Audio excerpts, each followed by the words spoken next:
Hello viewers, evergreen heroines video சீரீஸில் இந்த வீடியோவில் நம்ம பார்க்க போகிறது நடிகை சுஜாதா. விஜயலட்சுமியோட பூர்வீகம் கேரளாவாக இருந்தாலும் அவங்க பிறந்து வளர்ந்தது எல்லாமே யாழ்ப்பாணத்தில் தான். எஸ், நடிகை சுஜாதாவோட நிஜ பெயர் விஜயலட்சுமி தான். சுஜாதாவோட அப்பா சங்கரமேனன் விலங்கியல் ப்ரொஃபஸர், அம்மா சரஸ்வதி குடும்ப தலைவி. 1950களில் இந்தியாவிலிருந்து பல ஆசிரியர்கள் யாழ்ப்பாணத்தில் இருக்கிற கல்லூரிகளில் வேலை பார்க்க போயிருக்காங்க. அப்படி போயிருந்தப்போ தான் சுஜாதா பிறந்திருக்காங்க. 10வது வரைக்கும் சுஜாதா யாழ்ப்பாணத்தில் தான் படிச்சிருக்காங்க. சுஜாதா 9 மாத குழந்தையாக இருந்தப்போ கொழு குழந்தைக்கான விளம்பர போட்டி ஒன்றில் அவங்க அம்மா கலந்துக்க வச்சிருக்காங்க. முதல் பரிசு வேறு யாருக்கு கிடைச்சிருக்கும்? நம்ம குழந்தை சுஜாதாவுக்கு தான். அதுக்கு பிறகு ஒரு சிங்கள பட தயாரிப்பாளர் தன்னோட படத்தில் குழந்தை சுஜாதாவை நடிக்க வைக்கணும்னு கேட்க சுஜாதாவோட அப்பா அதெல்லாம் முடியவே முடியாதுன்னு மறுத்திருக்காரு. இந்த இடத்துல சுஜாதாவோட அப்பா பற்றி சொல்லியே ஆகணும்.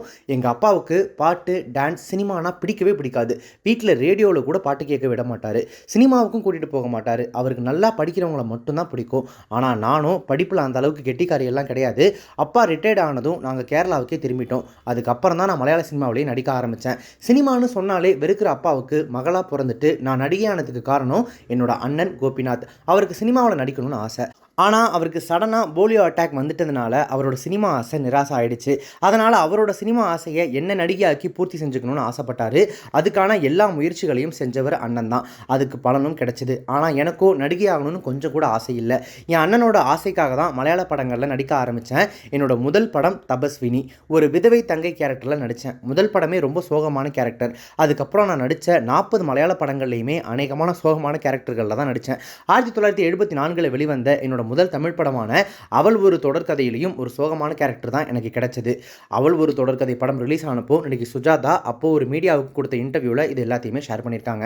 சுஜாதா மலையாளத்தில் நடிச்சுக்கிட்டு இருந்தப்போ தமிழில் நடித்தா கே பாலச்சந்தர் படத்தில் மட்டும் தான் நடிக்கணும்னு ஆசைப்பட்டாங்களாமா.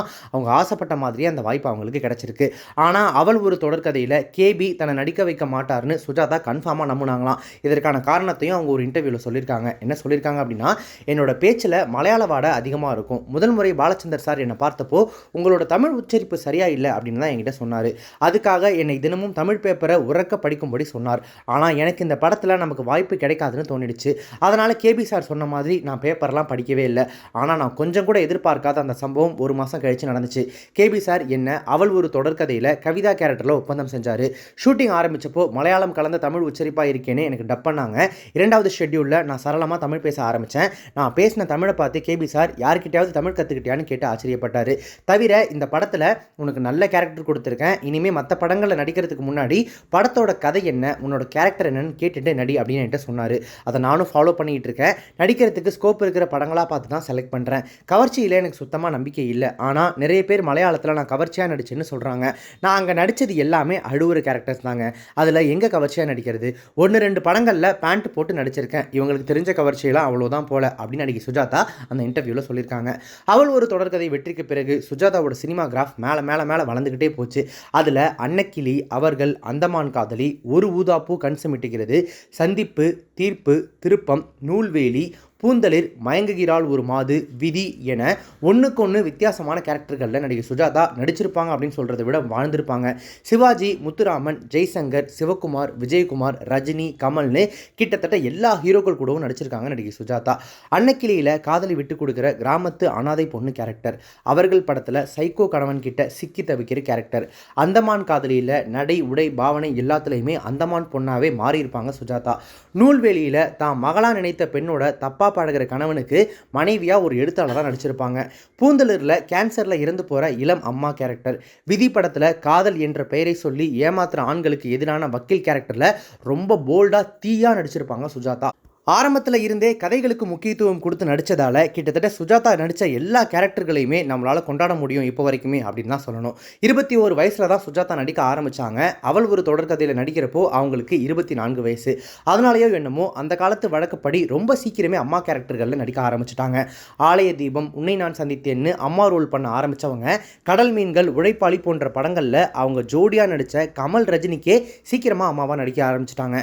அருள், அவள் வருவாளா, அமைதிப்படை, வில்லன், வரலாறு என பல படங்களில் அம்மா கேரக்டரில் நடித்த சுஜாதாவோட கடைசி படம் வரலாறு. இந்த படத்தில் நடிகர் அஜித் கூட நடிச்சிருப்பாங்க. ஆனால் நடிகர் அஜித்துக்கு அம்மாவை நடிச்சிருக்க மாட்டாங்க. இன்னொரு ஹீரோயினாக வரக்கூடிய கனிகாவுக்கு அம்மாவாக நடிச்சிருப்பாங்க.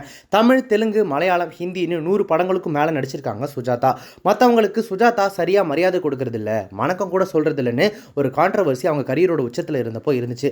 அதுக்கான விளக்கத்தையும் சுஜாதா அந்த டைமில் ஒரு நாளிதழுக்கு இன்டர்வியூவில் சொல்லியிருக்காங்க. என்ன சொல்லியிருக்காங்க அப்படின்னா, எல்லார் வீடு மாதிரி என் வீட்லையும் பல பிரச்சனைகள் இருக்குது. ஷூட்டிங் இடைவேளை அப்போ அதெல்லாம் என் மனசுக்குள்ளே ஓடிக்கிட்டே இருக்கும். அப்படி நான் யோசிச்சுக்கிட்டே இருக்கிறப்போ யாராவது பக்கத்தில் வந்தால் வணக்கம் சொல்ல கூட மறந்துடுவேன். இதை தான் சிலர் எனக்கு மரியாதை தெரியலன்னு தப்பாக புரிஞ்சுக்கிறாங்க.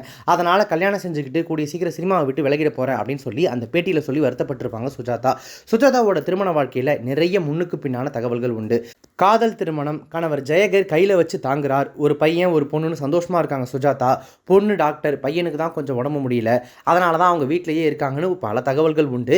கணவர் ரொம்ப கொடுமைக்காரர், பணம்னு சுஜாதாவை அம்மா கேரக்டர்களில் நடிக்க சொன்னதே அவர் தான் அப்படிங்கிற ஒரு தகவலுமே கூட இங்கே இருக்கு. சினிமாவில் அவங்களுடைய கேரக்டர்கள் எந்த அளவுக்கு வெளிப்படையாக போல்டாக இருந்துச்சோ, நிஜ வாழ்க்கையில் அந்த அளவுக்கு அவங்க வெளிப்படையாக இல்லை அப்படின்னு தான் சொல்லணும். அதனாலேயே அவங்களுடைய பர்சனல் லைஃப் பற்றின பல விஷயங்கள் மீடியாக்களுக்கும் சரி பொதுமக்களுக்கும் சரி அவங்க கூட நடித்த பல பேருக்குமே தெரியாமல் இருக்கு. இதனாலேயே இப்போ நம்ம சொல்லிட்டு இருந்த அவங்களுடைய குடும்பம் சம்பந்தப்பட்ட பர்சனல் லைஃப் சம்பந்தப்பட்ட விஷயங்கள் எல்லாமே போகிற போக்கில் கேள்விப்பட்ட தகவல்களாக தான் இருக்கே தவிர எதுவுமே உறுதிப்படுத்தப்பட்ட தகவல்களாக இல்லை.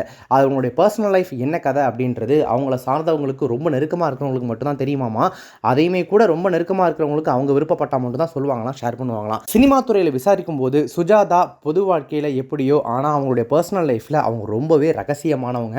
அவங்க ரகசியமாக இருக்க தான் ஆசைப்பட்டாங்க அப்படின்ற மாதிரி சொல்கிறாங்க. பட் அவங்களோட பர்சனல் லைஃப்லாம் விட்டுட்டு அவங்களோட நடிப்பை மட்டும் பார்த்தோம் அப்படின்னா இன்னைக்கு வரைக்கும் சுஜாதா அவங்களுடைய இடம் காலியாகவே தான் இருக்குது தமிழ் சினிமாவில். 2011 இதய நோய் காரணமாக வெகு சீக்கிரமே மரணம் அடைஞ்ச நடிகை சுஜாதா. அவங்க நடித்த ஒரு சில திரைப்படங்களாக இருந்தாலும் அந்த கேரக்டர்ஸ் மூலமாக நம்மளுடைய மனசுகளில் எப்போதுமே அவங்க வாழ்ந்துகிட்டே தான் இருப்பாங்க.